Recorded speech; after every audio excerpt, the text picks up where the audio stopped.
Assalamualaikum warahmatullahi wabarakatuh. Salam sejahtera untuk kita semuanya.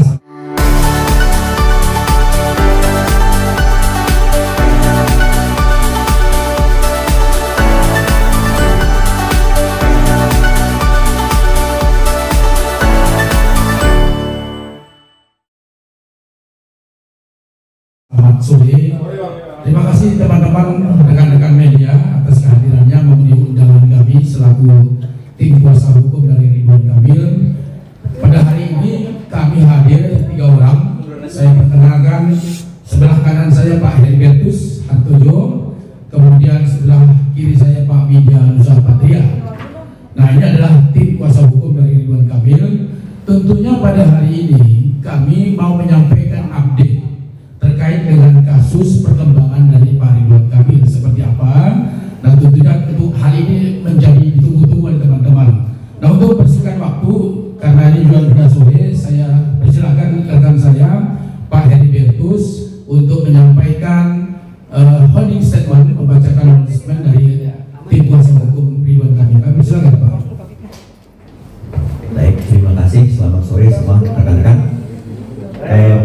Jadi begini, setelah kami pelajari dan diskusi juga dengan Pak Ridwan Kamil, akhirnya kami pada hari ini, hari yang baik ini, kita mencoba untuk membuat suatu pernyataan resmi dari tim kuasa hukum Pak Ridwan Kamil. Yaitu pertama, kami ingin menanggapi dulu bahwa pada hari Jumat yang lalu, tanggal 11 bulan 4, klien kami Pak Ridwan Kamil telah disomasi oleh pihak kuasa hukum LM, gitu, di mana terhadap somasi tersebut kami telah menanggapinya yaitu sebagai berikut. Pertama, klien kami menolak seluruh dalil-dalil dalam dalam somasi tersebut karena tidak pernah klien kami memiliki hubungan hukum apapun sebagaimana yang diklaim oleh saudari LM.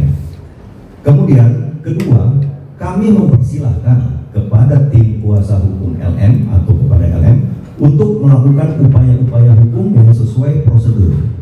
Dan ketiga, klien kami telah mencadangkan haknya untuk melakukan upaya hukum terhadap siapapun yang telah melakukan fitnah, merusak reputasi, dan melakukan tekanan psikologis maupun sosial baik kepada klien kami ataupun kepada keluarga klien kami. Itu tanggapan kami, jawaban kami terhadap somasi yang dilayangkan oleh tim kuasa hukum LM. Kemudian atas dasar tersebut kami juga sudah berkoordinasi dan juga sudah melakukan diskusi bahwa Bapak Ridwan Kamil akhirnya setuju dan sepakat untuk menempuh upaya hukum. Dalam hal ini kami terus terang dengan Bapak Ridwan Kamil telah melakukan membuat laporan polisi dan pengaduan ke Mabes Polri, yaitu kami telah membuat laporan atas dugaan melakukan tindak pidana sebagaimana diatur dalam pasal 51 ayat 1 junto pasal 35 dan atau pasal 48 ayat 1 dan 2 junto pasal 32 ayat 1 dan 2 dan atau pasal 45 ayat 4 junto pasal 27A Undang-Undang Nomor 1 Tahun 2004 tentang transaksi dan elektronik ITE, informasi dan transaksi elektronik ITE, yang terjadi sejak bulan Maret 2025 terhadap seseorang yang secara melawan hukum dengan sengaja menyebarkan tuduhan atau klaim secara sepihak tanpa bukti hukum ke publik dan adanya pencemaran nama baik, di mana hal ini diduga dilakukan oleh saudari LM. Kemudian atas laporan polisi atau pengaduan ke pihak kepolisian adalah bukti keseriusan klien kami Bapak Ridwan Kamil dalam menanggapi adanya klaim yang dilakukan secara sepihak tanpa bukti hukum ke publik yang merugikan nama baik klien kami.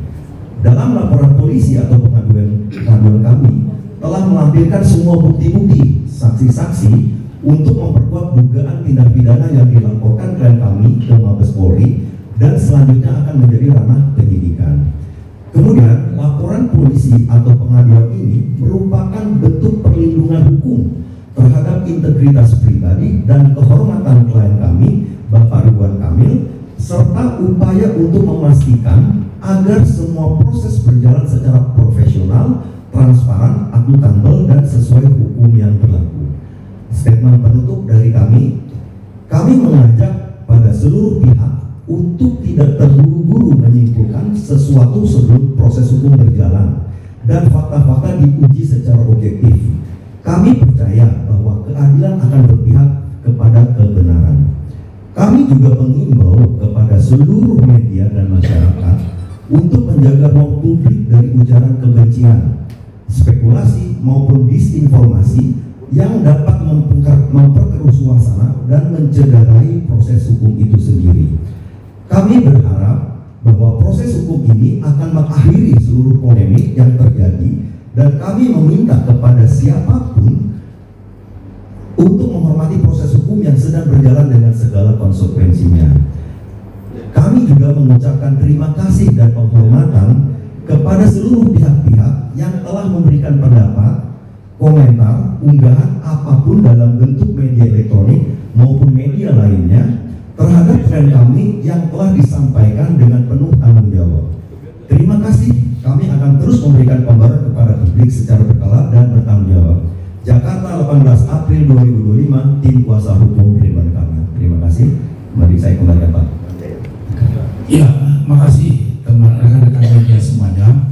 Jadi inti dari holding statementnya ada dua tadi disampaikan, bahwa kami sudah menjawab somasi, bahwa somasi sudah kami jawab, bahwa terkait dengan upaya hukum sudah dilakukan oleh Pak Ridwan Kamil, yakni melaporkan ke Barreskrim.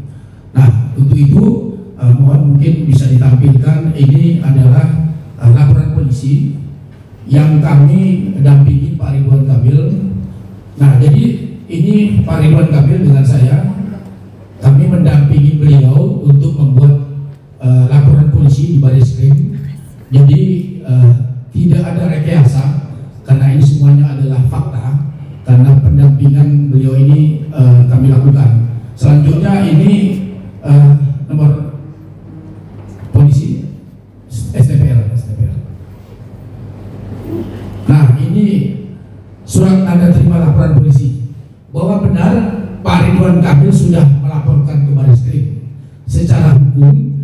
Tujuannya tentunya sebagaimana yang disampaikan dalam laporan, bahwa adanya dugaan tindak pidana diatur di dalam pasal 51, yaitu pasal 35, pasal 48, yaitu pasal 32, pasal 45 dan pasal 27A Undang-Undang Nomor 1 Tahun 2004 tentang ITE yang terjadi sejak bulan Maret di Kota Bandung, Provinsi Jawa Barat.